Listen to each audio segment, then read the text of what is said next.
en nuestra tercera sesión.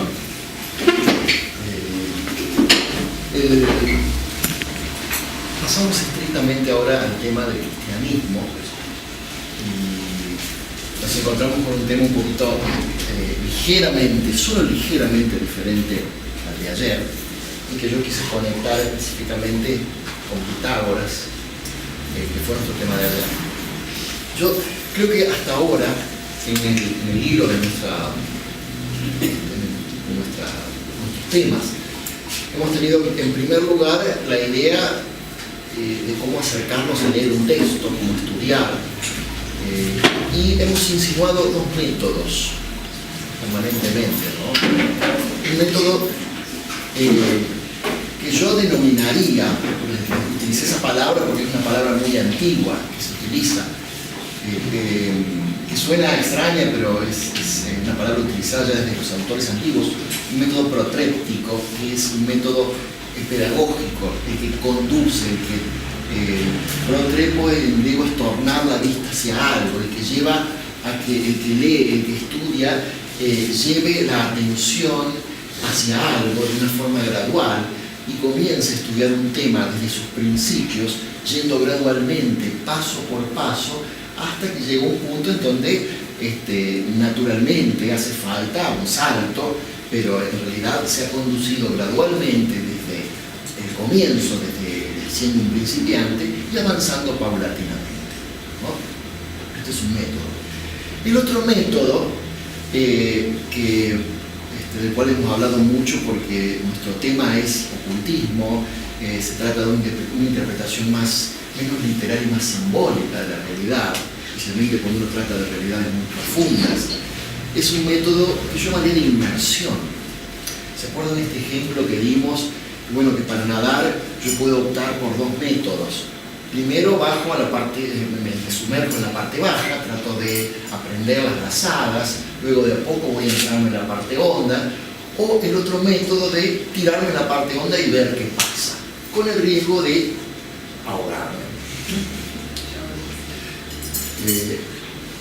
Este método algunas veces resulta para algunas cosas, porque de pronto hay mucha gente, comentamos, que va a un país extranjero, tiene que aprender una lengua, y de pronto no hizo un curso de esa lengua, pero cuando sus necesidades básicas están en juego, es decir, cuando hay una ansia, cuando hay una necesidad profunda de algo, inmediatamente se ponen en juego ciertos mecanismos que hacen que comience a aprender inmediatamente y comience de alguna forma a hablar esa lengua, comience a comunicarme como sea al principio, y luego estoy inmerso en ese tema.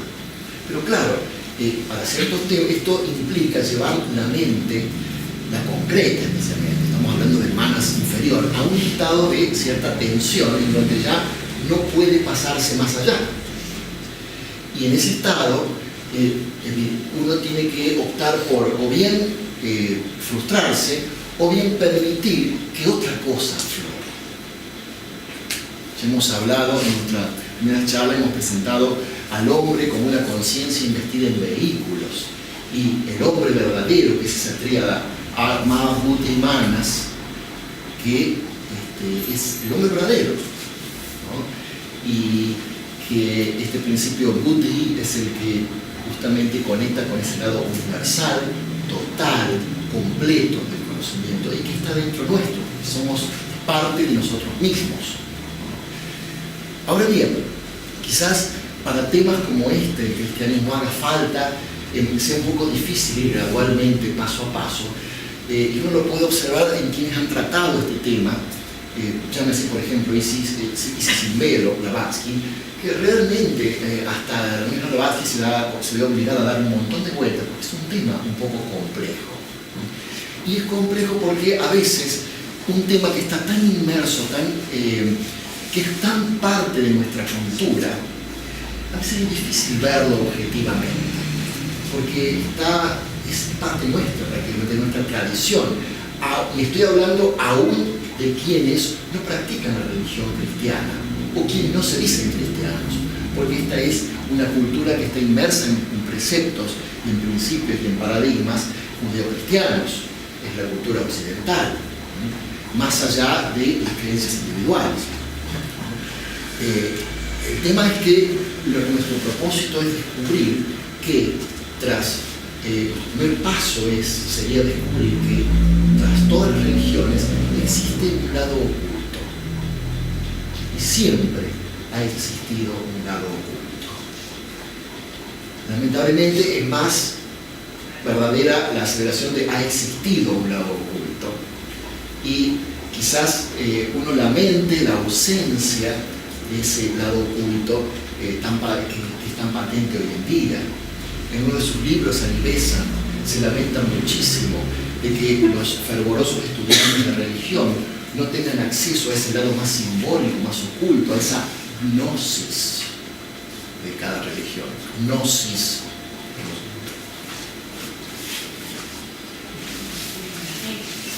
Acá. Gnosis.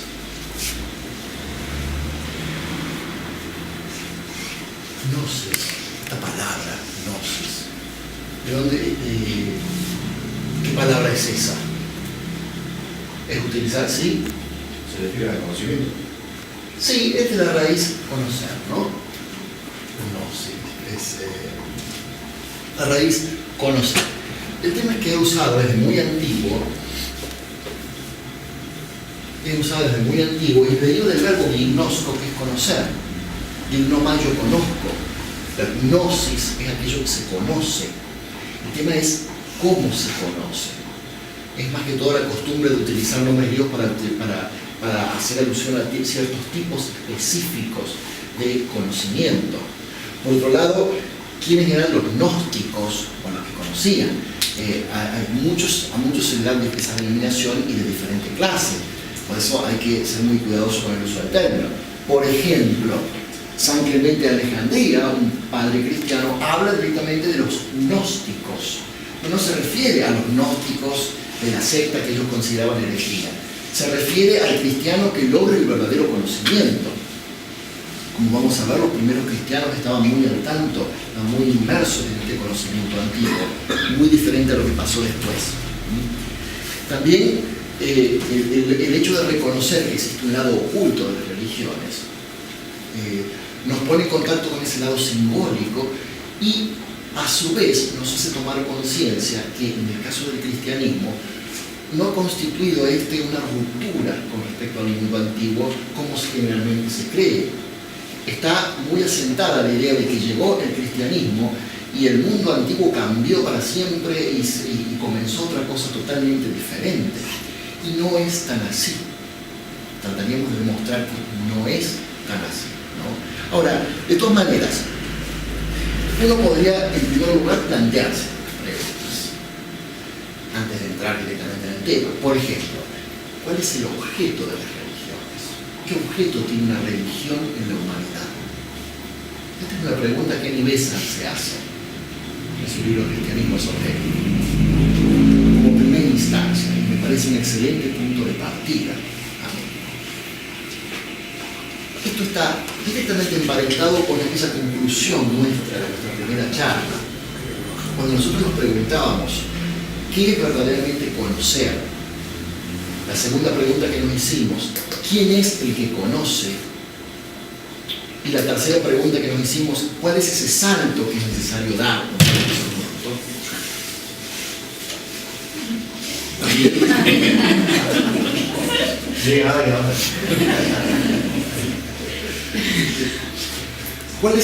Cuando nos preguntamos cuál es ese salto que es necesario dar en el conocimiento, admitimos la necesidad de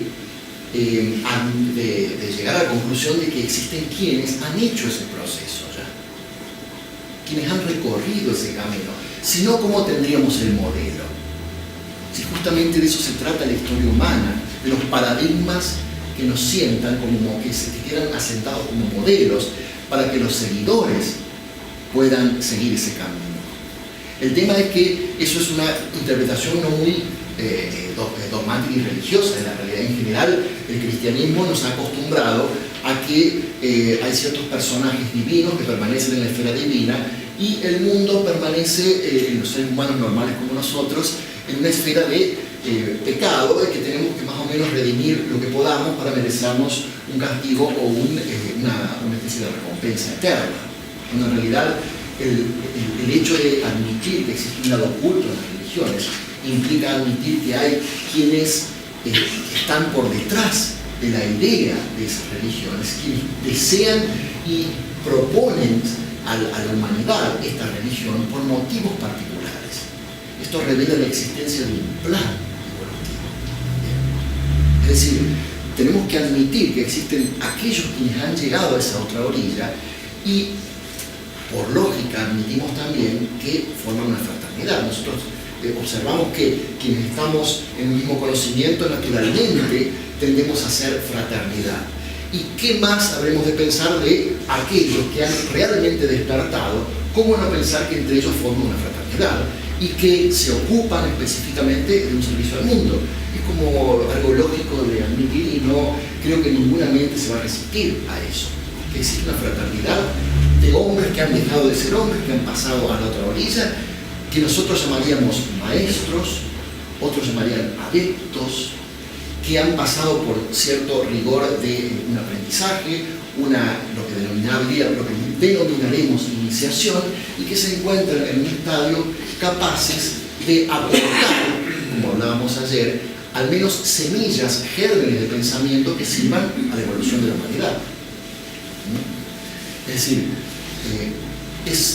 lo que pasa es que cuando nos enfrentamos con esa idea romántica por detrás, nosotros también con nuestra cultura tendemos a establecer límites poco imprecisos, entonces se produce una cierta distorsión de pronto en la concepción de un maestro. Hay quienes comienzan a equipararlo a la figura de santos y se mezclan culturas. Cuando hay una mezcolanza de culturas se produce un problema, pero en realidad la realidad es que la necesidad es admitir la presencia en la evolución humana y la intervención de aquellos que han hecho ese proceso antes que nosotros. Eso es fundamental como premisa para nuestra charla de hoy. En segundo lugar, ¿qué origen tienen las religiones? ¿Cómo se producen las religiones ortodoxas? Las religiones en el mundo. Si lo investigamos desde un lado más oculto y recordamos lo que hemos hablado acerca de la necesidad, o sea que hemos comparado al hombre con un microcosmos, con el macrocosmos, y si observamos que el macrocosmos es un espacio en donde ocurren manifestaciones periódicas, concluimos que en el hombre, por analogía, debe ser igual y que es necesario admitir esta idea de la reencarnación, palabra que hemos criticado un poco y que a muchos no nos gustaba, pero es lo que hay, digamos. Entonces, debemos admitir que en la escena del mundo, por motivos especiales, hay quienes no están necesariamente sujetos a esa rueda obligada de renacimientos que implica estar limitados todavía por el apego a la forma, y quienes voluntariamente realizan ese acto, que es un verdadero sacrificio en el sentido más oculto del término, para imponer e iniciar ciertos movimientos de tiempo en tiempo. Así vemos como en ciertas naciones encarnan ciertos seres que inician grandes movimientos, y nosotros como estudiantes de esta disciplina, de estos temas, debemos especialmente enfocarnos en esos primeros momentos. ¿Por qué? Porque es crucial ese primer momento. Porque naturalmente, como hemos nosotros hecho el diagrama de los vehículos del hombre y de los planos, la idea que baja a ciertos planos se ve necesariamente revestida de materia de diferentes tipos y grados de sutileza, se ve investida y a veces no queda mucho de la idea original con el tiempo. Y el hombre tiene una tendencia a querer atesorar y hacer suyo ciertas ideas, y se pone en juego en este plano una cuestión que es propio de la materia astral, de cierta forma.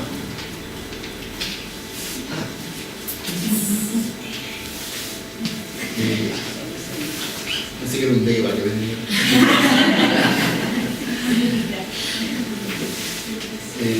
Que es propio de acaparar y buscar una cierta seguridad en la posesión de ciertas enseñanzas. Entonces toda esa pureza cristalina de los orígenes se va paulatinamente revistiendo, cristalizando en ideas, en dogmas, en escritos, en instituciones, y poco a poco va perdiendo esa pureza original. Entonces necesitamos siempre remontarnos al principio de las cosas. Y el otro tema interesante es a quién está destinada la religión. ¿A quién está destinada? ¿O a quiénes en realidad?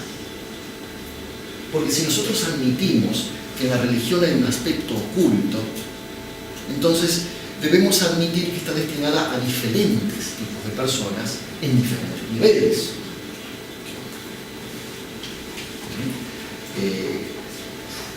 En diferentes niveles, ¿qué significa? Que hay ciertas... hay quienes pueden comprender ese lado oculto, esa gnosis. Y hay quienes necesitan alegorías, mitos, que en cierta forma les hable a otro, digamos, a otro nivel, y que queden archivadas en sus vehículos como patrones míticos o alegóricos que en su momento van a germinar, pero que por el momento no admiten una explicación directa. Entonces tenemos lo que ocurre en muchas religiones, que tenemos un montón de historias absolutamente increíbles o hasta infantiles, si se quiere. Blavatsky, con un poquito de sarcasmo, afirma que la interpretación literal del Génesis, de la costilla de Adán, Eva, es prácticamente una venganza de los rabinos que tienen verdaderamente el conocimiento de lo que significa estos primeros capítulos del Génesis. Y fíjense que quienes han investigado los anales ocultos, bueno, de pronto puede parecer a alguien que no está acostumbrado al tema que uno empieza a hablar por ejemplo, de Atlántida, del continente sumergido, y de por sentado que ha existido. Bueno, en realidad me fío de Platón. Si quiero citar alguna fuente histórica, yo no puedo creer que Platón haya destinado en su Timeo y Critías tantas palabras para describir con tanto detalle la última de las islas Poseidón, que quedaba en un continente extraordinariamente más grande y anterior, siendo solamente un mito. Platón cuenta que que su tío había estado, Solón, en Atenas, escuchaba de niño este relato, que su tío había estado en Egipto. Parece que quién de los grandes griegos no ha estado en Egipto. Y es conocida esta frase del sacerdote egipcio a Solón, que le dice: ustedes no son más que griegos, no son más que niños. Se creen que tienen tanto el conocimiento, pero la verdad no han pasado por la cantidad de cosas que Egipto ha pasado. Nosotros sí tenemos antigüedad. Nosotros tenemos las fuentes aquí. Y en ese relato, este es el comienzo de su Timeo, que es uno de sus diálogos. Hemos hablado un poquito de Platón en la primera de nuestras charlas, que es su relato quizás más. Timeo es uno de los últimos relatos. Timeo y Critías y Leyes son los últimos tres relatos, de acuerdo con lo que se cree, de Platón. Es inclusive el único relato, uno de los pocos diálogos en los que no existe Sócrates, que es un diálogo entre discípulos. Por lo cual uno diría que se trata, está insinuando, y aparte de en términos tan simbólicos, está insinuando el grupo interno de la academia. La academia tenía su escuela interna, de unos discípulos selectos, y posiblemente esos que participan en el Timeo sean estos de los discípulos internos de la academia, discípulos selectos que tenía, ¿no? De hecho, el tono tan simbólico en el que hablan es absolutamente imposible de entender literalmente. Sería absurdo una interpretación literal en el cual, y aparte está clarísimo que Platón está comparando el hombre celeste con el hombre, el microcosmos con el macrocosmos, está otorgando partes del cuerpo al macrocosmos y al hombre, entonces evidentemente está haciendo relaciones muy esotéricas y muy ocultas. Pero a raíz de esa primera parte comienza a hablar de Atlántida y lo da por hecho que hubo una de las últimas islas que se ha hundido, y también cuenta por qué. En el Timeo de Critias de Platón, porque describe mucho, pero cuenta por qué se hundió este continente y fue arrasado por el agua. Y esto se relaciona con nuestro tema, porque en su momento nosotros hablamos del lado oculto de las religiones, y uno se pregunta, ¿por qué desaparece ese lado oculto de las religiones? ¿Dónde está? Porque en su momento estuvo y ahora no está. ¿Quiénes eran capaces de penetrar en ese recinto oculto, donde se guardaban los secretos, o al menos el conocimiento para unos pocos? Y Platón ya insinúa que fue justamente el exceso de conocimiento aplicado en forma egoísta que causó la caída de Atlántida. Justamente Annie Besant, es interesante cómo lo completa con sus investigaciones clarividentes, porque una clarividente en su momento, en una parte de su vida, fue una clarividente consumada. Habló directamente de la relación entre los discípulos, los candidatos y los requerimientos para entrar en esos recintos sagrados, que prácticamente en Atlántida eran inexistentes. No había requerimientos morales, no había requerimientos de una pureza inicial, era muy poca la exigencia, y que justamente ha llegado que candidatos alcanzaran tanto grado de conocimiento que luego aplicaron en forma egoísta, que prácticamente llegó a un colapso total ese continente. Entonces, desde ese entonces, parece que en los anales ocultos consta que las exigencias para entrar a ese recinto sagrado se hicieron mucho más tirantes, hubo mucho más una exigencia mucho más clara en cuestiones morales, en cuestiones de aptitudes individuales, para que los candidatos pudieran acceder a ese lado oculto, ¿no?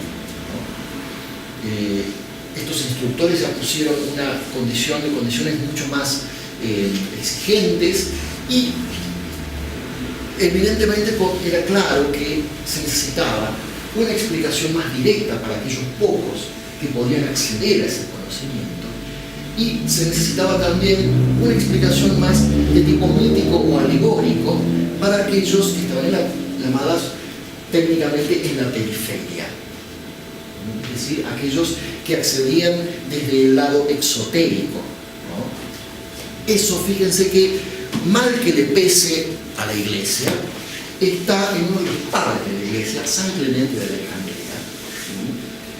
Gracias yo quiero destacar San Clemente de Alejandría porque, primero porque estoy contento de haber conseguido la edición crítica de su obra en Córdoba. Cosa absolutamente alucinante, que en una librería de Córdoba son los 4 tomos en griego y español, con todo el aparato crítico basado en manuscritos espectaculares, editorial Ciudad Nueva. Las Strómata, tan amadas por Elvesa, porque era una gran estudiosa de San Clemente de Alejandría, y por algo era, si yo les empiezo a leer, por ejemplo, gracias a San Clemente de Alejandría se han podido recuperar íntegramente muchos evangelios apócrifos, entre ellos el Evangelio de modo de los egipcios. San Clemente, gracias a San Clemente de Alejandría, se recuperaron prácticamente casi el 50% de los fragmentos de Pitágoras, porque él los cita a todos. A Heráclito lo conocemos gracias a San Clemente de Alejandría, porque él dice a cada rato, como dijo Heráclito, ya. Y les puedo citar un montón de autores y poetas que gracias a la cita de San Clemente, un padre de la Iglesia, ahí empezamos a sospechar ya, pero ¿cómo? Entonces el cristianismo, ¿qué hace? Citando los textos clásicos, citando los misterios, ¿qué es eso? ¿No se supone que el cristianismo vino a borrar todo eso? Y bueno, eso lo dejamos para después, ¿no? Dice San Clemente de Alejandría. Este es el 5º capítulo de Stromata, significa en latín misceláneas. Es un libro aparte único porque en esta época todo el mundo escribía tratados muy eruditos. Y San Clemente dijo, ¿qué erudito? O sea, voy a escribir miscelánea, voy a escribir lo que me venga a la cabeza. Y hace un popurrí alucinantemente extraordinario de todo tipo de cosas, pasando por los poetas griegos, los filósofos presocráticos. Habla de Jesús, habla de Cristo, y después empieza a hablar de los misterios antiguos, como le parece, aparentemente como le viene a la cabeza, siendo totalmente distinto a la costumbre de la época, ¿no? ¿Recuerdan por qué se llaman bárbaros? Porque viene la palabra bárbaros. Cuando los griegos escuchaban otro idioma que no era el de ellos, porque eran tan nacionalistas, escuchaban bar, entonces bárbaros quedó la palabra para bárbaro o extranjero. Dice, y después de esto tienen lugar los misterios. Nota al pie, los misterios juegan un papel importante en el siglo II y encarnan las más altas aspiraciones religiosas. Y no se refieren tan solo a nuevos conocimientos, sino fundamentalmente a nuevas experiencias espirituales. Comentador católico, ¿quién diría? Dice, los misterios, micra misteria, los pequeños misterios, que tienen como finalidad la enseñanza y la preparación de lo que debe seguir. Pero los grandes misterios versan acerca de todas las cosas, donde ya no queda nada que aprender sino contemplar epópticamente y comprender la naturaleza de las realidades. Epópticamente, ¿por qué? Porque epoptes era el iniciado y optomai es ver. El iniciado es el que ve directamente la realidad. Entonces, epópticamente es como decir contemplar búdicamente la totalidad, ¿no? Y comprender la naturaleza y las realidades. Podemos seguir el método catártico por la confesión pública de la fe, el método epóptico por el análisis, progresando hacia la inteligencia primera. La inteligencia primera sería el nous, ¿cierto? Por el análisis, partiendo de las cosas que están subordinadas a ese método, abstraemos las cualidades físicas del cuerpo y eliminamos la extensión en profundidad, luego la anchura y también su longitud. Miren qué simbólico es. El signo que queda es la unidad que tiene una posición, por decirlo de alguna manera, y si ya quitamos la posición, se obtiene la intelección de la unidad. Ustedes pueden ver que un padre cristiano de los primeros años escribía en lenguaje altamente simbólico, pero que está citando los misterios. Habla de micra misteria y macra misteria, los pequeños misterios y los grandes misterios, ¿no? San Clemente de Alejandría. Y San Clemente de Alejandría, en otro párrafo, cita que existían escuelas de misterios muy conocidas y en las cuales posiblemente hasta él haya sido en cierta época iniciado. Las escuelas de misterio, los lugares donde se impartían estos conocimientos ocultos antes del cristianismo, son ampliamente conocidos. Por ejemplo, estaba Eleusis, que era de misterios menores. Los misterios órficos, de Orfeo, basados en el sentido de Orfeo, el cantor, el poeta, los misterios de Samotracia, los misterios de Samotracia abarcaba toda la zona rodando Samotracia es una isla que está muy hacia arriba, toda la zona superior de Grecia. Y de hecho, si uno visita, por ejemplo, Troya, en Turquía, hoy en día, va a ver que los templos, si uno se para en el templo, ve la isla de Samotracia. Los templos de toda esa zona, de todas esas ciudades griegas, es curioso ver, todos apuntan hacia la isla de Samotracia. ¿Qué está diciendo con esto? Que ahí los sacerdotes iban a tomar los misterios a esa isla, que se puede ver inclusive físicamente en esos lugares, ¿no? Y por supuesto que estaban los misterios que estaban fuera de Grecia. Nosotros vimos ya ayer que, de acuerdo a las biografías de Pitágoras, y todas las historias que tenemos tan fantásticas en su vida, vimos que él estuvo en Egipto, donde prácticamente todo aquel que desee grandes iniciaciones debería ir, Caldea, donde luego estuvo Pitágoras después, prácticamente pasando sus 56 años, y posiblemente India, donde no hay registros históricos, por ejemplo, de que Pitágoras haya estado, pero sí tenemos registros de Aníbal en sus investigaciones clarividentes que afirman que sí, también Pitágoras se ha iniciado en India. Esto es cosa que lo dice el cristianismo esotérico. O sea, realmente, me pregunto yo, si encima se inició en Egipto, en Caldea, en India, este hombre era fuera de serie. No dejó misterio sin visitar, realmente, ¿no? Aparte de un peregrino de toda su vida.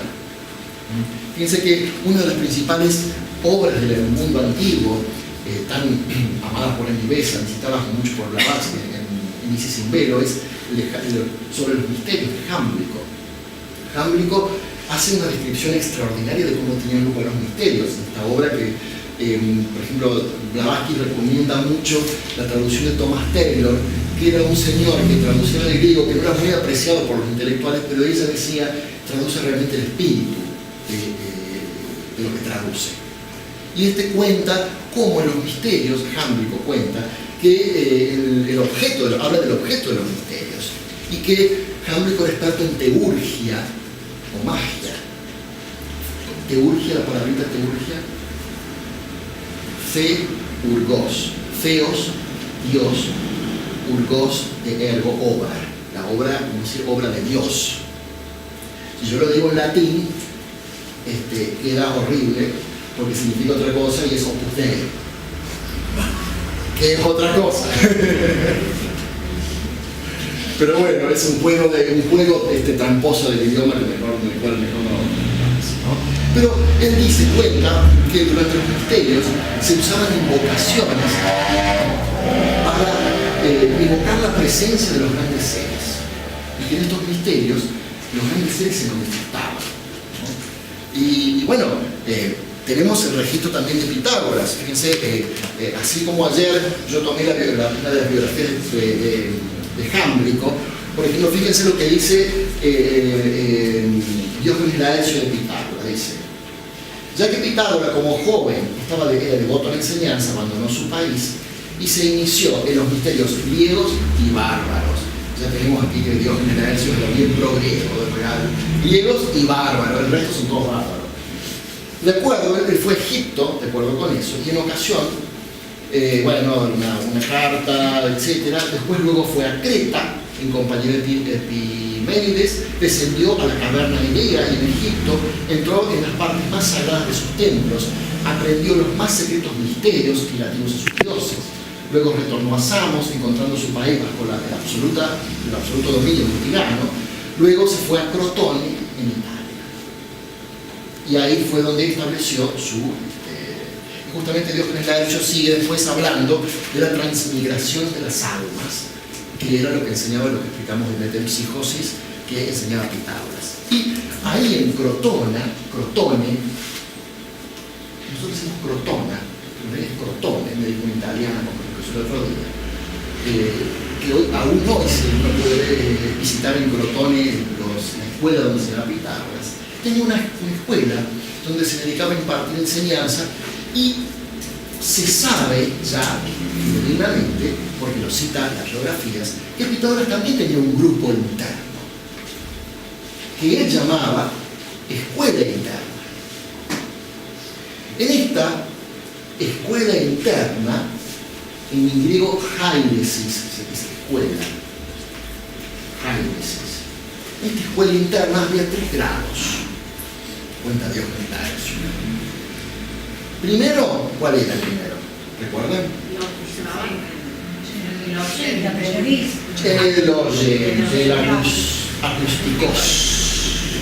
El acústicos, o acustismatos también se puede decir, acústicos. ¿Qué significa? Que escuchaba. Es lo que en la India, en los templos de la India, el shravaka, era el que también del verbo escuchar. De acuerdo a algunos, eran no 2, sino 5 años. Recuerden, 5 años sin emitir una palabra. Muy bien. Luego venía El segundo grado, mathematikos. Y digo mathematikos, no era solo matemático, sino que también se dedicaba a la geometría. Era el estadio de aprender geometría y música. El segundo estadio de la escuela interna de Pitágoras. El tercer estadio ya era físicos, el de físico, pero físico en el sentido de que aprendía cosmogonía y ya la más alta metafísica. Esos son los tres estadios de la escuela de Pitágoras. Escuela que él llamaba escuela interna. O sea que ya tenemos el reflejo claro de que desde la antigüedad, tanto en los misterios organizados ya por tradición, como los de Eleusis, de Delfos, también Delfos es un misterio, es un oráculo, los de Caldea, todos estos misterios se accedía mediando condiciones rigurosas del candidato.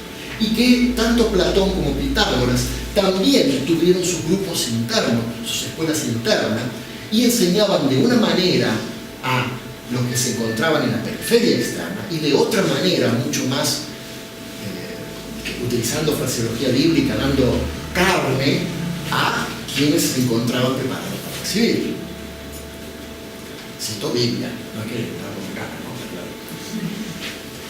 Bueno, también en India tenemos registros clarísimos de que había condiciones muy rigurosas para entrar a esta gnosis, a esta, en India que diríamos, no gnosis, diríamos la Gupta Vidya.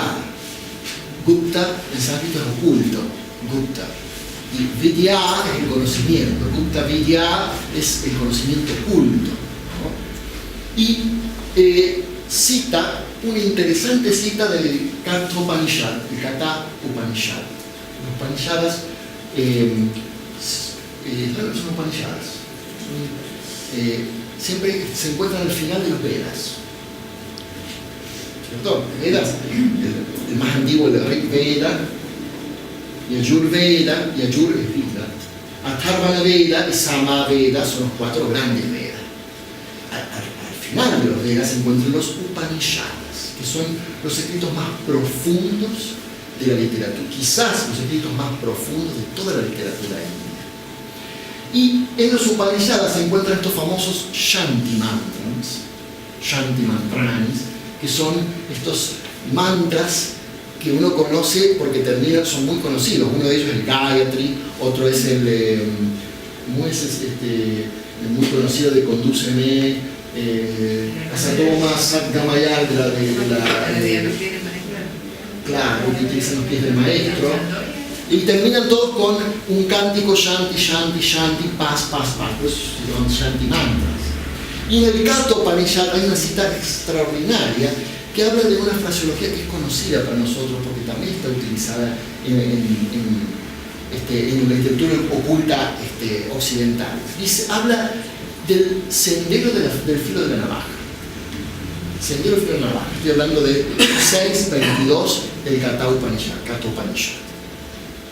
Dice, al hablar de este sendero del filo de la navaja, separe el hombre su alma de su cuerpo grosero con firmeza, como un tallo de hierba de su alma. Como un tallo de hierba de su alma. Fíjense la fraseología antigua como está hablando de que existe un sendero estrecho, una puerta estrecha, que hay que cruzar para acceder a una gnosis, a una Gupta Vidya, o un conocimiento, o más que un conocimiento parecería ser una experiencia particular. Está reservado solo a aquellos que cumplen ciertas condiciones. Esto significa que habría 2 sendas. Una para, como diría el Apocalipsis, las multitudes que quieren entrar. Apocalipsis 7:9, que habla, dice, los miles de millones que no podrán entrar, una imagen del Apocalipsis del capítulo 7. Y, por supuesto, hablando en sentido evolutivo, por ahora no podrán entrar.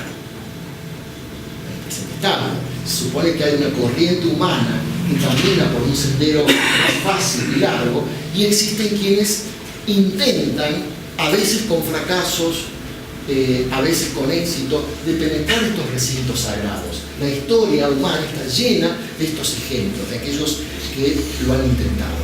Y de hecho en la literatura también tenemos, por ejemplo, si vemos las metamorfosis de Apuleyo, el asno de oro, nos sorprendemos que al principio parece una comedia que Dios se transforma en asno, y de pronto el libro 11 nos sorprende con una especie de iniciaciones en los misterios de Isis, que están citados por San Agustín ese libro.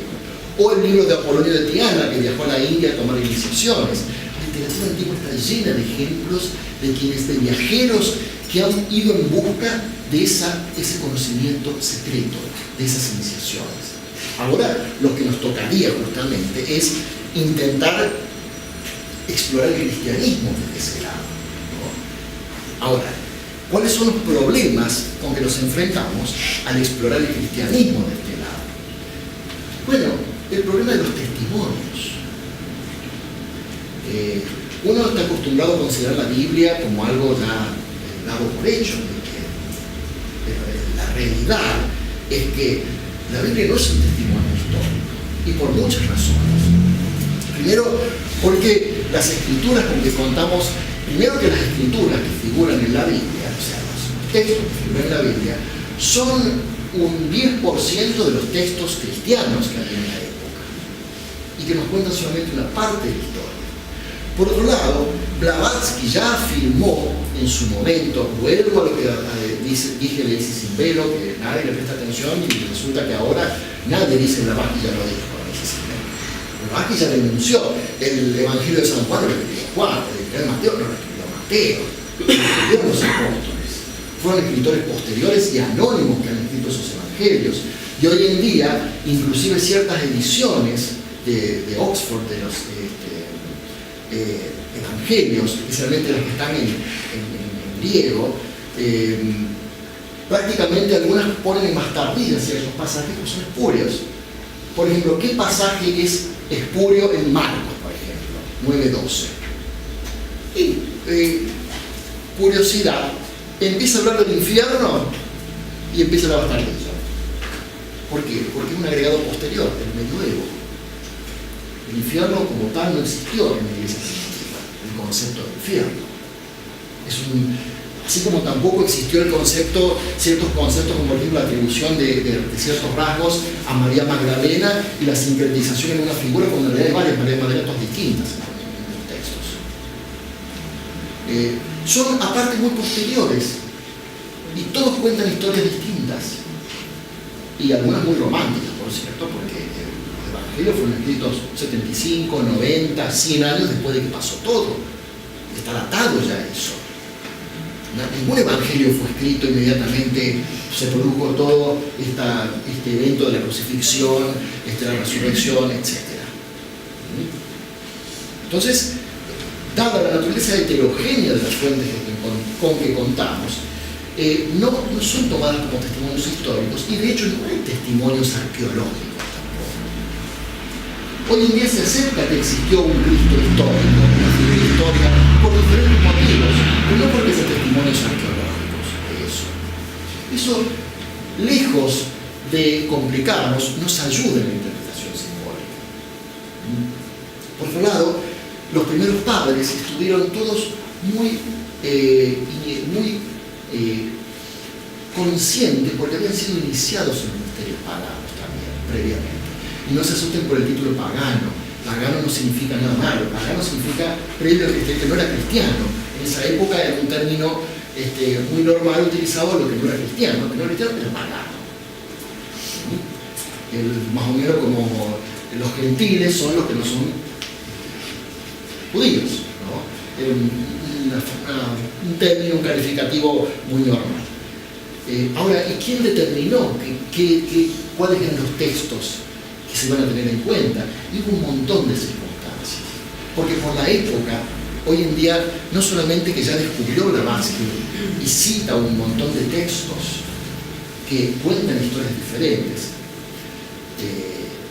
Por ejemplo, el Codex Nazaraios, que cita mucho, y cita a este autor Dunlap, que escribió el hijo del hombre, y cita este libro, que hay una historia muy diferente con respecto a los diseños, por ejemplo. cita que aparte hay un montón de otros escritos en copto, porque parece que evidentemente tenemos en la historia bíblica ya que después del nacimiento fueron hacia Egipto. Y si uno va a Egipto y pregunta, se acá nació el cristianismo, que dicen los egipcios. O sea que tenemos aparte un montón de escritos en copto, que era el idioma de esa época del cristianismo, con un montón de historias, de evangelios incluso, que uno no puede descartar como inútiles, porque al estudiar el material con que están compuestos, los filólogos llegan a la conclusión de que eran material que circulaban muy a menudo. Entonces, y que es el mismo material de los evangelios cuyos códices constan en el Vaticano. Por ejemplo, nosotros los códices del Vaticano son el sinaítico, más que todo el sinaítico y el códice vaticano. Son los dos grandes códices del cual se toman los evangelios, pero sí, hay otros también, porque los evangelios son citados en papiros, en otra serie de escritos. Pero, ¿quién determinó cuáles pasan en la prueba son parte de los canónicos? ¿Quiénes quedan afuera? ¿Cuáles quedan afuera? Bueno, por supuesto que si uno escucha un católico va a decir Dios, pero ese Dios tiene un nombre histórico, se llama Ireneo de León, que por diferentes circunstancias, quizás algunas muy atendibles, porque en esa época dice él que estaban muriendo muchos cristianos, cosa poco probable de demostrar, porque los cristianos solamente han sido perseguidos durante Domiciano. Y después, si uno juzga lo que ellos han perseguido después a los grupos de brujas en el medioevo, digamos que la balanza no queda muy a favor del cristianismo en ese sentido. Si de lo que ha sido perseguido versus lo que ellos persiguieron después, posteriormente. De todas maneras, más allá de eso, Ireneo se dio la obligación de decir, bueno, ¿de qué nos guiamos? ¿De qué leemos los cristianos? Ya que hay tantos escritos y manuscritos en circulación, hay muchos, y todos cuentan historias distintas y muy distintas.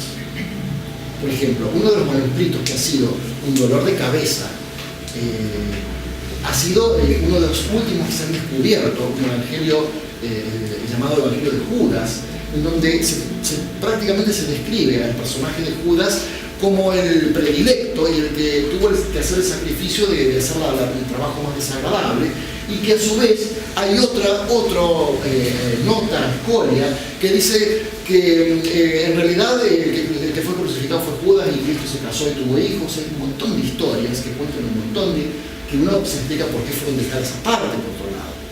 Entonces, no es tan fácil desde un punto de vista histórico, objetivo, tratar de acercarnos a los manuscritos cristianos. Si uno solamente va a tener en cuenta los canónicos, bueno, tiene una historia más o menos parecida. ¿Me entienden? Estoy tratando de hacer entender que no es tan fácil estudiar el cristianismo. No es tan fácil, ¿no?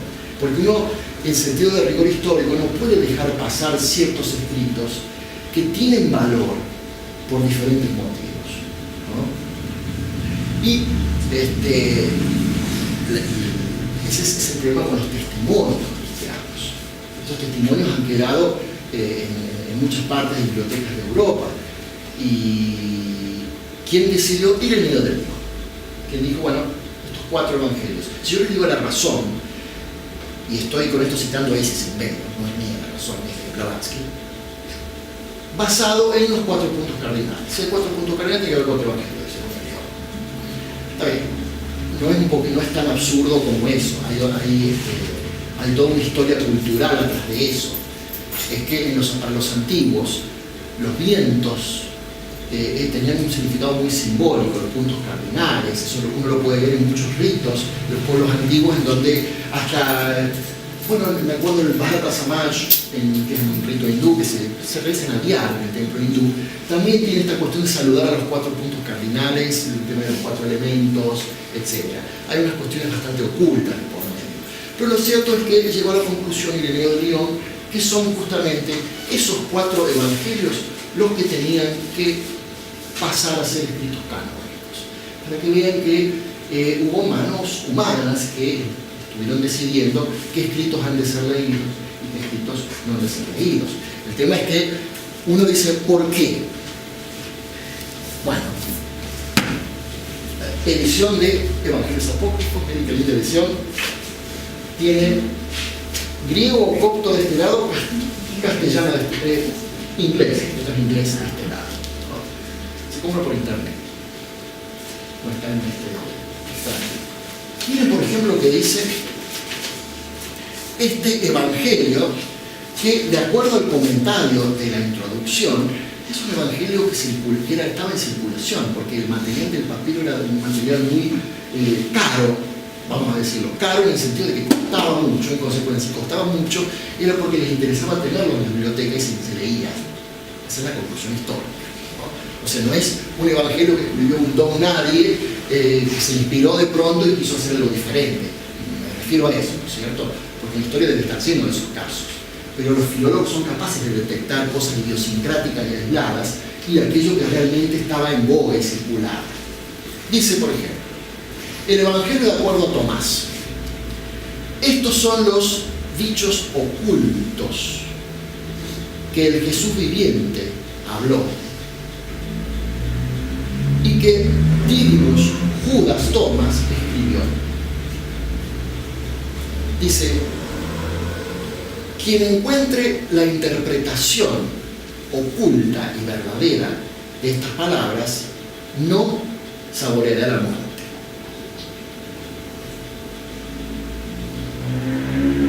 Aquel que busca no debería cesar de buscar hasta que encuentre. Y cuando encuentre, se perturbará. Y cuando se perturbe, se maravillará. Y luego tendrá poder. Claro, esto no da para que figure como evangelio canónico, ¿no? Claro, desde una interpretación oculta tiene una fuerza extraordinaria, pero imaginen ustedes qué pensaría la teología católica de incorporar un evangelio como canónico. Y después en otro lugar dice,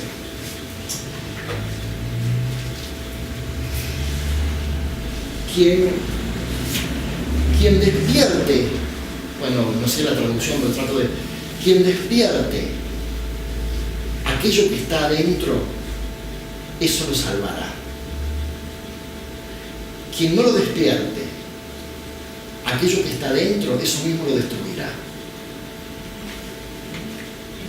Tremendo. ¿Puedes repetir? Quien no despierte aquello que está dentro, eso que está dentro lo salvará. Quien no despierte aquello que está dentro, eso que está dentro que no despertó, lo destruirá. Tremendo. Y les cito otro más de otro evangelio apócrifo de María, el evangelio de acuerdo a María. ¿Se imaginan? Para un católico, terminando ya, que ya había una disputa tremenda entre Pedro y Pablo, que Pedro ya ni siquiera aceptaba a quienes no estaban circuncisos. Si hubiera sido el destino de la iglesia ser la iglesia de Pedro, seríamos todos judíos, ¿no? Nadie podría entrar. Fue gracias a Pablo de Tarso que se dedicó a los gentiles, y evidentemente hay todo un tema con Pedro, pero el tema es que otra de las disputas entre Pedro y Pablo eran las mujeres. O sea que hoy está perfectamente demostrado que había muchas mujeres que hasta sostenían materialmente, económicamente al cristianismo. Pero de eso históricamente no ha quedado rastro. Inclusive ya mujeres que posiblemente han sido grandes discípulas, muy allegadas. Bueno, ¿qué pensar de un evangelio que dice Evangelio de María? Una mujer que no era como admisible, ¿no? Dice, inclusive, dice este evangelio, la naturaleza de la materia y del pecado. La materia, ¿será destruida o no? El Salvador dijo, cada naturaleza, cada cosa que se forma y toda la creación, existe todo en el todo. Inmanencia. Y se disolverá nuevamente en su propia raíz, ya que la naturaleza de la materia disuelve lo que pertenece a su propia naturaleza. el que tenga oídos para escuchar, le conviene escuchar. Y Pedro dijo, ya que nos has enseñado todo, enséñanos esta cosa. ¿Cuál es el pecado? Y la respuesta es, del Salvador, no existe el pecado. Usted inventa el pecado de acuerdo a la naturaleza del adulterio. Y hay una nota al pie de página de a qué se refiere adulterio en esta literatura. O sea que el lector notó que cada vez que hablan de adulterio, están hablando del adulterio de casarse con la forma. Casarse Con la forma. Cuando la naturaleza interna pierde su identidad y se identifica con la forma, eso es adulterio. Y la afirmación, no existe el pecado.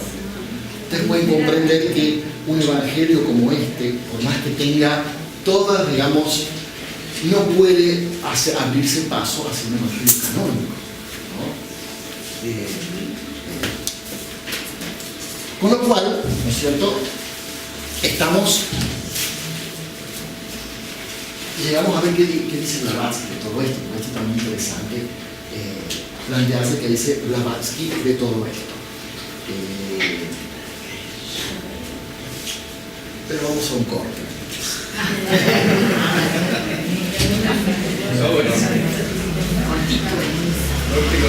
Corte cortito, perdón, queda un poco más de la mitad, así que corte cortito. Si miran, hablan un poco de iconografía. Si ustedes observan esto, ¿qué dicen? ¿De qué origen es? Por los gordos. Que lo recen. ¿Aló? ¿Cómo? No, pero con la ramita en la boca, eso es. Sí, ¿qué es? Espíritu. Pentecostés. Parecería cristiano. Cristiano. Por los gordos parece Palomita con el olivo, eso es Niño. y es un ángel porque tiene algo. Es una cruz esvástica tipo la de Malta. La cruz. Pertenece a los misterios de Mitra. Misterios De Mitra. En la zona de Persia, en la zona de actual Turquía.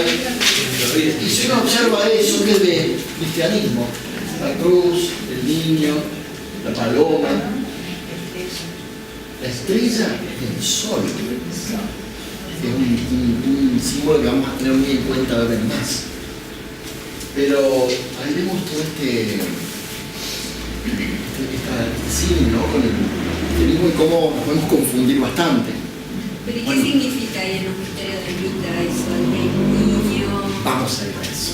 Vamos a ir a eso, no sé si llegamos hoy exactamente a eso, pero hoy digo, en esta mañana, pero a eso nos dirigimos, ¿no? Si no llegas hoy, te quedas mañana a la mañana. Algunos quieren que te quede hasta las 11 de la noche y no. Yo te diría que lo explique ahora. Bueno. Así por palabras, Así te puede ir. resumiendo. Bueno, una de las cosas que más llaman la atención de Isis sin velo es, y que ha causado en cierta forma mucho alboroto en el momento que apareció. Hemos hablado ya un poco de las circunstancias, de cómo se escribió Isis sin velo, en qué época. Recuerden que Isis sin velo, estamos hablando del estadio de Nueva York, cuando Olcott conoce a Blavatsky y comienza la escritura de Isis sin velo. Esto es previo al viaje a la India que ellos, cuando fundaron la Sociedad Teosófica en Nueva York. Isis sin velo fue comenzado un poco antes, inclusive a escribir, ¿no? Y causó gran alboroto especialmente por los aparentes ataques a ciertos estamentos, especialmente no cristianos en general. sino que especialmente el Vaticano y lo que implica supo ser un poco fuente de ataque, y eso le ha generado un poco de antipatía a Blavatsky, cosa que después no retoma en sus otros escritos, porque la escrita tiene un tono muy diferente con respecto al cristianismo del que tiene Isis sin velo.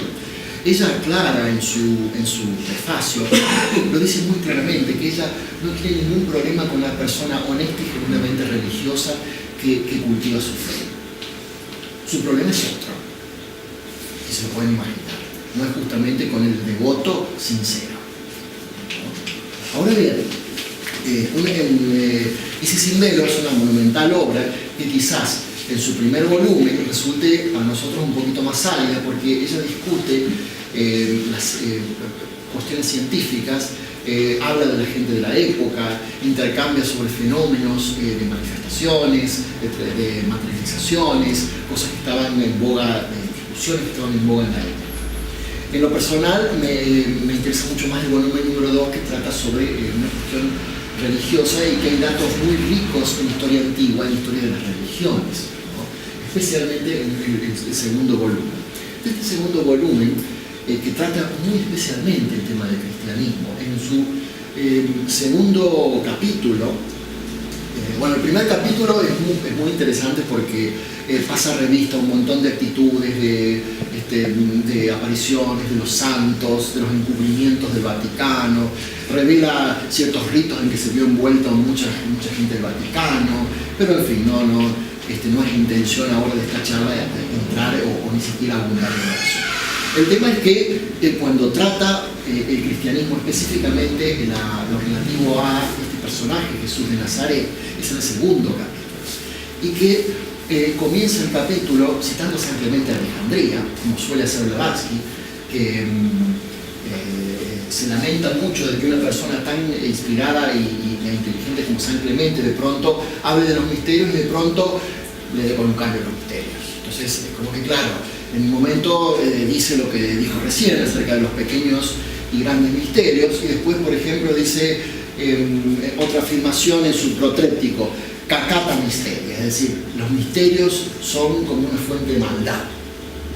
Entonces se ve que en su momento tuvo un arrebato de culpa y escribió eso, o bien puede haber ocurrido que alguien lo agregó también, como suele ocurrir en todos los textos, que son espurios, y que alguien, un escriba que se siente que tiene ciertos sentimientos, que se llaman escribas inteligentes. Los escribas es el problema con las ediciones, que uno dice, ¿cómo esta copia tiene esta frase que esta copia no tiene? Y ocurría que muchos escribas decían, ocurrió hasta con Bach, haciendo las copias, cuando no había imprenta decían, esta nota, no, acá se equivocó, esta es esta nota, y el escriba lo corregía Bach. Perdón. Y eso pasó muy a menudo con los escritos antiguos, que alguien decía, no, bueno, agreguemos algo aquí para... Es lo mismo que con los escritos herméticos, atribuidos a Hermes Trismegisto, por supuesto no es el autor, son escritos de corpus hermético, que uno puede leer en ciertos lugares originales que en lugar de donde decía physis, naturaleza, han puesto Dios. Pero hoy en día, con el método del palimpsesto, porque uno puede por rayos X ver qué había detrás de lo que borraba, porque hasta eso llega la tecnología de hoy. Uno pone un manuscrito, entonces por rayos X o no sé por qué otra tecnología, ve las 3 o 4 capas de qué cosa fue borrada arriba de qué. Entonces, en las ediciones modernas figura el aparato crítico palimps, punto, que significa palimpsesto, que significa que abajo de lo que estaba borroneado aparece esta palabra. Como por ejemplo este famoso del Evangelio que recién citamos de Tomás, que de pronto las hormiguitas se comieron un pedacito y justo, esto parece una historia de película, pero es realmente lo que pasó, justo donde decía que Jesús besó a María Magdalena y las hormiguitas se comieron donde besó Jesús a María Magdalena. Y resulta que vinieron los filólogos, los expertos en copto en este caso, porque ese está en copto, no en griego, y decidieron que por la cantidad de lugares que había se ajustaba a la palabra boca. Y es que no ¿cómo que besó a María Magdalena en la boca? Y por supuesto que se han hecho una historia tremenda con eso de que eran malhechos y demás, cuando en realidad era una costumbre muy común en la antigüedad el beso en la boca. En ciertas comunidades no implicaba necesariamente que eran pareja por eso. O sea, también se han hecho, quienes quieren defender esa idea se hacen toda una historia que a lo mejor nada que ver. Pero la realidad es que en ese lugarcito que comieron las hormigas se pudo detectar por una conjetura, ese sería el segundo método, la conjetura, que ahí estaba escrita la palabra boca. Y si se llega a descubrir otro manuscrito que confirma eso, el filólogo se hace famoso de por vida. Y tiene a dos sitios en todos los congresos internacionales y deja de trabajar y empieza a publicar. Así funcionan nosotros, ¿no? Pero bueno, en una de sus primeras afirmaciones en ese sendero, la verdad es que es una afirmación muy sorprendente, que puede chocar al principio, pero que luego desarrolla muy bien. Dice claramente, la religión a la que se parece aquella que practicaban los primeros apóstoles es el budismo. Bueno, eso es lo que es. ¿Por qué?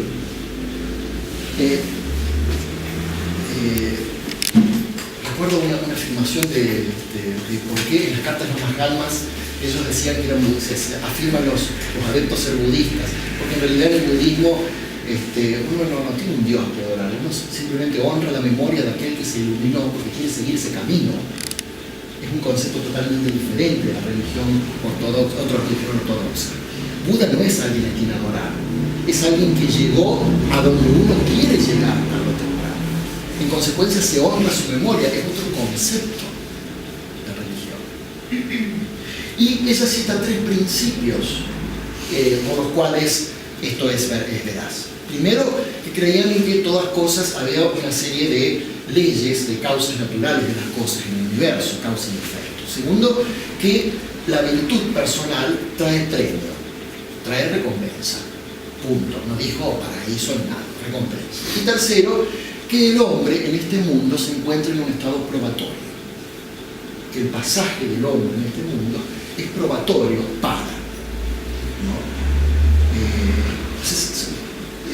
Con eso equiparamos un poco, en cierta forma esto la convierte a la práctica de los primeros cristianos en muy afín al budismo, pero quizás vaya más allá de eso, porque uno se puede preguntar, claro, uno tiene la idea del Vaticano como la herencia directa de Pedro, el apóstol, ¿cierto? Pedro.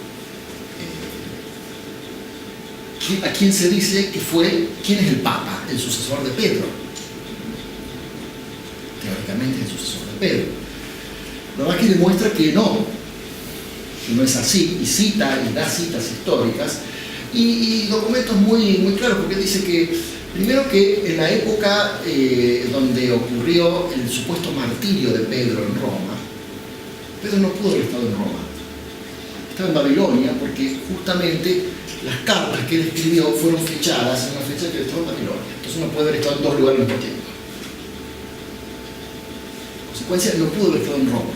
Segundo, en esa época Nerón perseguía a los cristianos. Entonces, Pedro,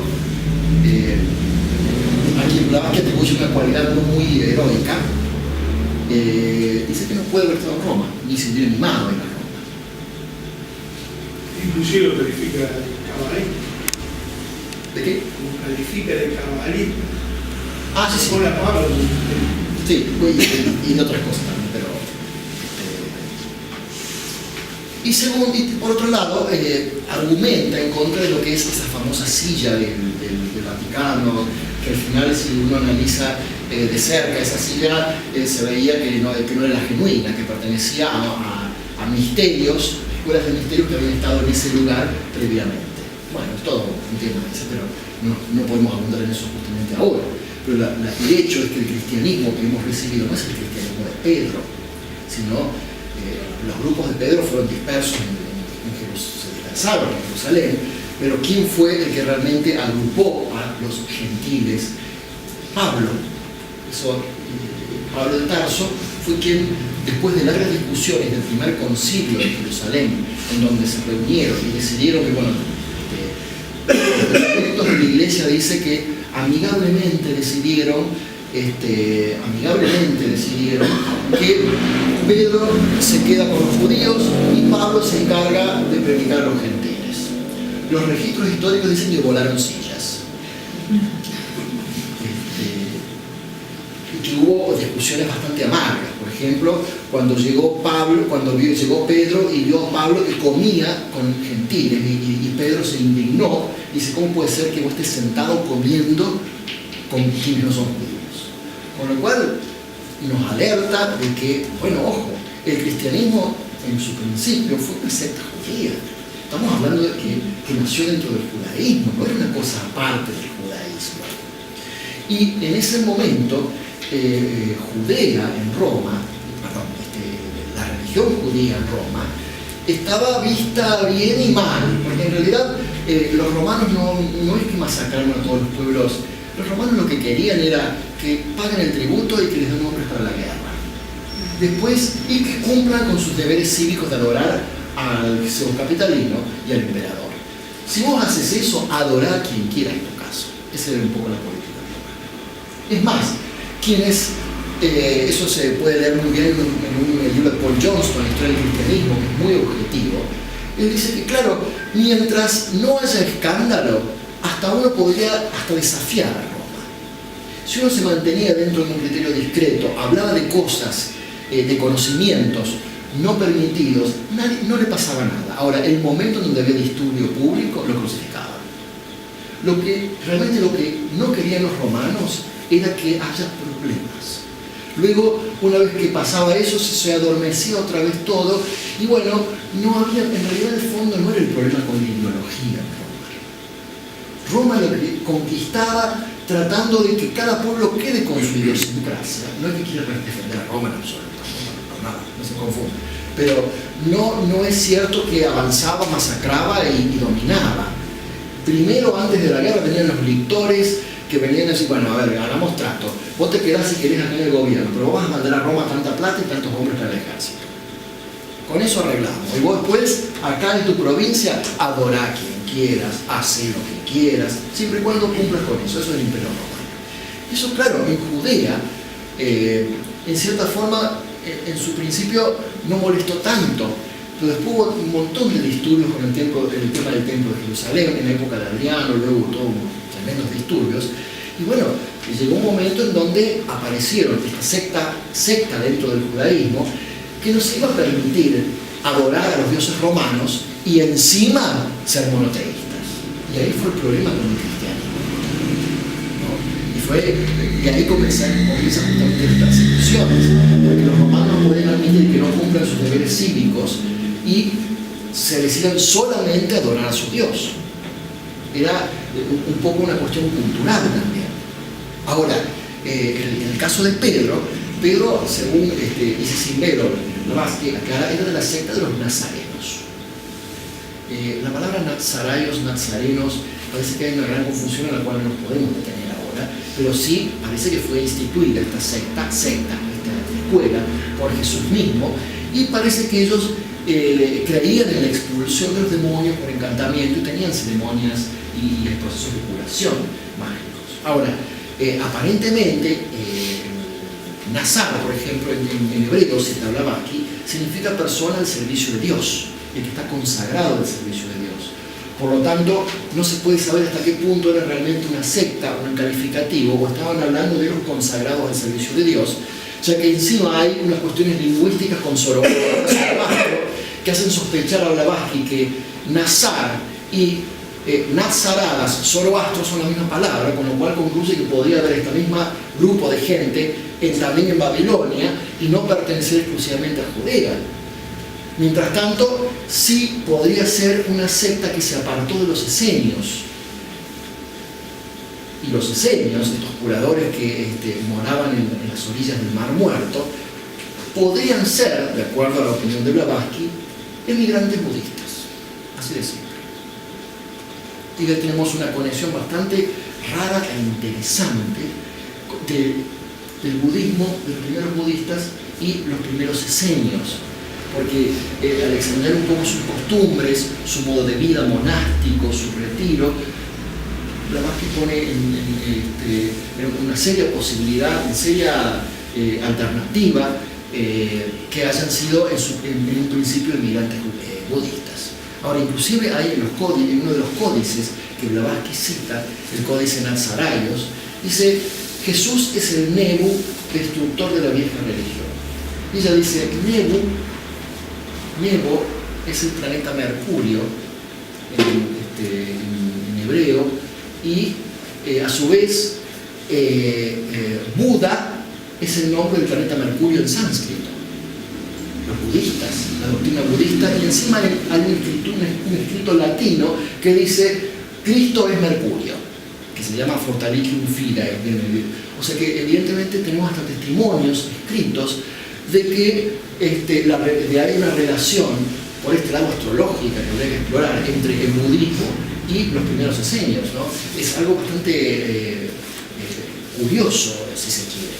Lo que no sabía Blavatsky es que posteriormente, en el año a mitad del siglo XX, iban a haber otros descubrimientos que no harían más que confirmar todo lo que ella dice en ese sentido, que fueron dos descubrimientos muy importantes que arrojaron mucha luz. Uno sobre los esenios, que fue el descubrimiento de los rollos del Mar Muerto, y otro sobre el cristianismo, y donde se recopilaron toda esta serie de evangelios apócrifos que hemos leído, que es que se descubrió en Egipto, en Nag Hammadi, una biblioteca en un jarro con un montón de rollos donde estaban todos estos evangelios apócrifos, dos de los cuales he citado hoy. En Nag Hammadi está cerca de Abidos, que es un templo muy importante de la antigüedad egipcia, y muy cerca de Dendera es donde se encuentra ese zodíaco que cita Blavatsky, que es de tanta antigüedad y que dice que está mostrando el cielo como 20.000 años antes de Cristo, ¿no? Fíjense que estos descubrimientos han aportado una luz impresionante sobre el cristianismo y han hecho que los escritos, haya habido una riqueza de escritos que ha hecho que se cambie prácticamente la idea que se tenía del cristianismo primitivo, ¿no? Y para que vayamos entonces entrando en el tema de esta tarde, sería interesante ahora, ya que hemos planteado primero la necesidad de admitir que en cada religión hay una gnosis, un conocimiento oculto reservado a unos pocos. Segundo, que el cristianismo es una continuación más que una ruptura de los antiguos misterios y que tenía su lado oculto también. Tercero, que el estudio del cristianismo ofrece sus grandes problemas porque no es lo que nos han transmitido vía digamos, la religión ortodoxa, la realidad de los manuscritos, la realidad histórica. Hay mucha más información de la que nos transmiten los evangelios canónicos, ¿no? Pero sin descubrir inclusive los canónicos, todos aquellos puntos que nos indican que existían realmente estos misterios, ¿no? Uno de ellos, muy interesante, se encuentra en Marcos.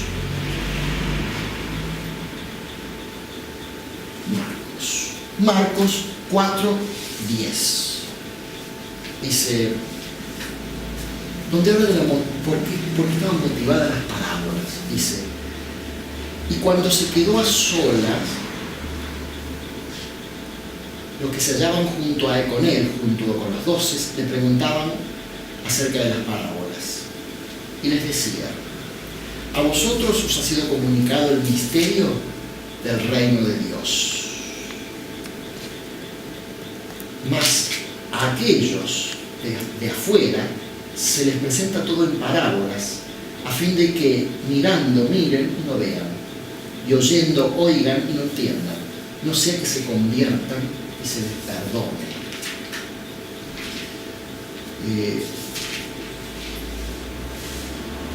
Y claramente, cuando dice el misterio del reino de Dios, utiliza la palabra en griego mysterion, nada que nosotros le damos un misterio, y que tan misterias son los misterios, simplemente. Y el verbo que utilizamos en griego es mio, que es el verbo que unos dicen que es cerrar la boca y callar.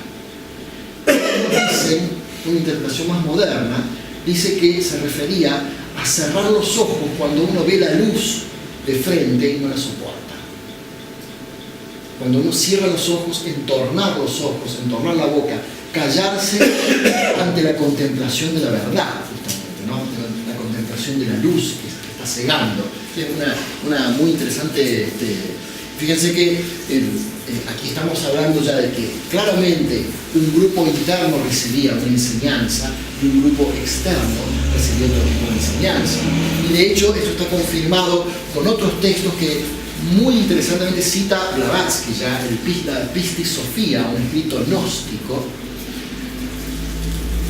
interpretación para la cual tenemos que tener el tomo 13 de sus Collected Writings, si no, no entendemos nada. Porque ahí destina un estudio completo del tomo 13 de sus obras Collected Writings, recopiladas, para explicar el Pistis Sophia, que es un escrito gnóstico. Y entre esas cosas dice que durante 11 años después que ocurrió la crucifixión, Jesús estuvo visitando a sus discípulos para instruirlos. Eso es el Pistis Sophia. Y fíjense qué curioso, el que aparece en Lucas 13, que me hace acordar a lo que leímos del filo de la navaja en el Katha Upanishad, ¿no? El número de los elegidos. Y pasaba por ciudades y aldeas enseñando y caminando hacia Jerusalén. Y le dijo uno: Señor, ¿son pocos los que se salvan? Él les dijo: procurad con empeño entrar por la puerta estrecha. Tenés filas. La puerta estrecha, porque muchos, os lo aseguro, tratarán de entrar y no lo lograrán. Una vez que el amo de la casa se levante y cierre la puerta, si os quedáis afuera, por más que os pongáis a golpear la puerta diciendo: Señor, ábrenos, Él os responderá diciendo: no sé de dónde vosotros sois.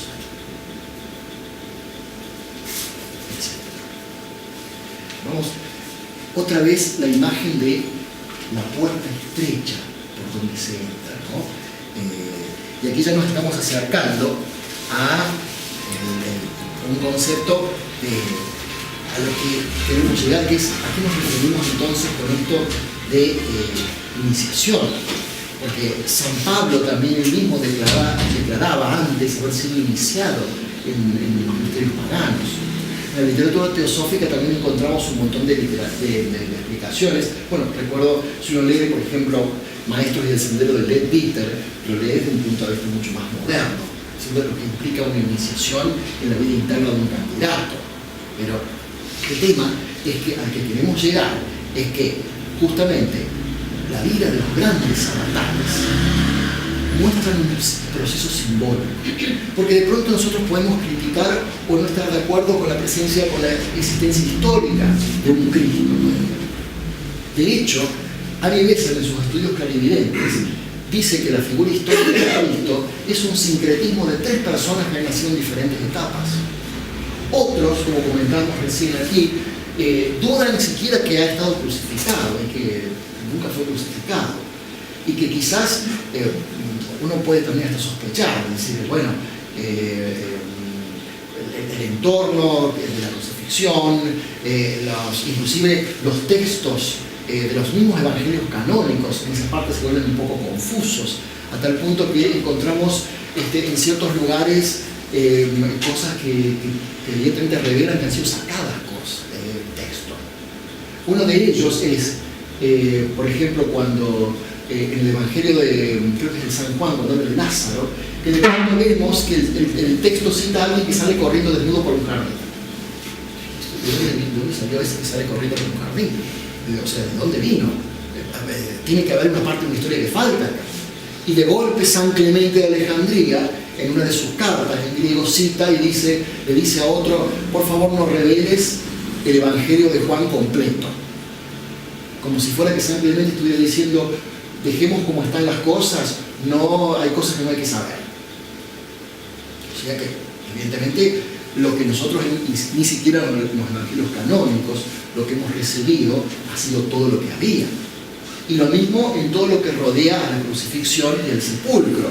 Que de pronto este personaje, María Magdalena, que se la tiene prácticamente por prostituta, sin embargo, en un análisis textual aparecen los momentos clave de la historia de Jesús, y aparece ella.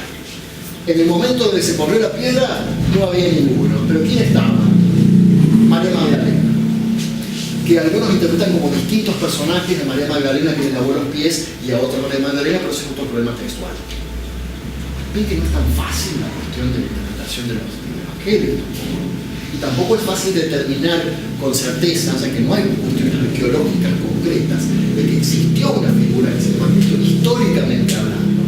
Pero sí de qué podemos estar seguros nosotros si queremos acercarnos hacia un análisis más simbólico de todo esto. Es que la vida de los grandes avatares, ¿les suena esa palabra avatar? Avatar. Hay quienes le van a dar el ejemplo de qué verbo viene. Eso, el verbo descender. El verbo descender, avatarati, avatarami, yo desciendo. ¿Por qué? Tarati significa moverse. Ava es hacia abajo. Avatarati, descender. Avatara es el que desciende. ¿No? Es el sustantivo, el verbo sustantivado del sánscrito. O sea, el avatar es aquel que ha descendido a este plano, literalmente hablando, ¿no? El sánscrito. Pero puede ser bueno o malo. ¿Cómo? Pero puede ser bueno o malo. No significa que va a ser bueno en general. Sí. O se entiende que porque decide bueno. No conozco ningún ejemplo en donde se lo cite como malo. En teoría lingüística desciende, sin ninguna connotación. Ahora, en general, como se lo utiliza en la literatura, es para decir el que desciende a este plano. O sea, la literatura india tiene ese contenido así más mítico, ¿no? Pero lingüísticamente no habría ninguna razón para pensar que es bueno o malo, ¿no? Pero literalmente es eso. Entonces, el tema es que se lo podría ver de acuerdo al contexto de qué plano desciende. Comúnmente dice que desciende del plano Nupadaka. O sea que cuando nosotros ascendemos, comúnmente tenemos que ascender por los vehículos purificados. Porque la maldad tiene un punto y llega hasta cierto punto que sería. yo creo que aquí la cuestión es, sí, pero porque la maldad se atribuye a la dualidad. el descenso se refiere a que se trata de almas que ya están liberadas de la rueda del renacimiento y que encarnan. La idea es encarnar con un propósito específico, ¿no? Que como estábamos hablando al principio. Quiero hacer una pregunta. ¿Qué hay de cierto con respecto al Jesús que recibe al Cristo en lo esotérico? ¿Es real eso? ¿Existió o no existió? Eso sí, ese es el tema de esta tarde.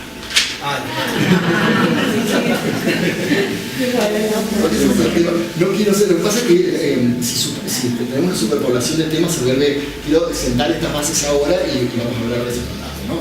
Entonces, la idea que quiero que quede clara ahora es que la vida de los grandes avatares simbólicamente nos ha mostrado un paradigma, un modelo, pero es un paradigma de un modelo, de un proceso que seguirán quienes vienen después. Es decir, el hecho de que se dice que Cristo Jesús rasgó el velo, ¿qué significa? El paso a las generaciones de buscadores subsiguientes, estableciendo un patrón. ¿Y cuál es el patrón? Que cada evento de su vida es el símbolo de una iniciación. Iniciación en el sentido de un salto y una fijación de la conciencia en un punto determinado. Entonces, fíjense que es distinta la idea religiosa del ser divino que encarna para redimir a la humanidad del pecado. Acá se trata de un ser que ya se liberó de esta rueda, de aquellos de los que mencionaban que han llegado más allá, que se permite encarnar para cumplir una misión especial de establecer un paradigma, un símbolo, pero para todos aquellos que lo han recibido. Y es un proceso que necesitas tener un reflejo en el mundo externo para un proceso que es inherentemente interno. Porque la iniciación, ¿qué es? Es un proceso externo. en esencia no es un rito externo, lo haya o no lo haya. Es un salto de conciencia interno y extraordinariamente íntimo. Es decir, ¿qué reproducen las generaciones subsiguientes? Tratan de reproducir internamente lo que fue dado por este avatar en una forma de paradigma, de ejemplo, a través de su vida. Y eso lo podemos descubrir no solamente en la figura de Cristo o Jesús, sino también de todos los avatares que han descendido también a este plano, descendido en este sentido, que han encarnado de tiempo en tiempo con el propósito de establecer una nueva corriente. ¿Pero qué significa establecer una nueva corriente? Que un nuevo modelo, un nuevo paradigma que incluya una gnosis para aquellos que están preparados. Casi la una. Vamos ahora, el que quiere preguntar algo, dejé una parte, pero lo seguimos tratando. Yo quiero aclarar algo que me hiciste entender recién. En la colectividad judía, cuando fallece alguien, se rasga familiar las vestiduras y siempre a los niños ocultaban la causa del porqué. Lo está comentando él claramente, ¿no? O sea, ahora encuentro relación, o sea, cuando un niño o alguien preguntaba por qué, no, hasta que no seas grande no te podemos decir por qué se rasgan las vestiduras cuando alguien eleva a otro plano. Así que una contestación. Ahora los símbolos que quedan en la cultura popular, ¿no? Claro. Estaba en dirección, línea recta al templo de los descendientes.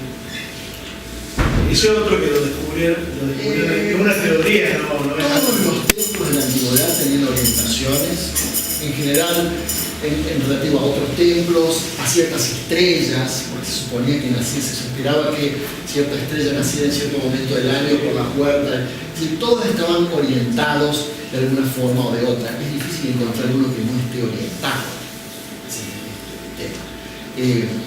Si los decenios derivan de los inicios, ya a esta altura no me extrañaría absolutamente nada, porque no parecería haber pruebas históricas por eso. Pero Sí, no hay nada. Lo que hay, viste, lo que hay que descubrieron ahora, viste, es que justamente el templo de los sacerdotes de Ignatón, viste, que era el dios Sol, viste, la mano, el monoteísmo tiene la mano. egipto, viste, está en línea recta, pero en línea recta al templo, viste, no sé si está sí, en Judea. perdónenme que dude de eso porque no queda nada del templo de Ignatón, el día en pelo de mapa. No se puede saber qué es lo que Estaban sucede. pensando ver lo de ¿cómo se llama? No está el templo, desapareció el ruido y Lo no bien había nada. esta cuestión de De Akenatón borraron todo. Es lo que se denomina damnatio memoriae, porque después de de Akenatón asume el mismo Tutankamón, que fue el que se dio a Akenatón, y procedió, como era costumbre a los egipcios, a el borrado de la memoria, damnatio memoria. Y por supuesto quiso que se esforzó por borrar inscripciones, borrar todo, y no quedó nada. Entonces dudo que alguien pudiera saber hoy en día qué orientación tenía el templo de Akenatón. Hay unos escritos en piedra de 300 años antes de Cristo, del rey Asoka, que dice él que mandó 20.000 monjes budistas a predicar. Exactamente.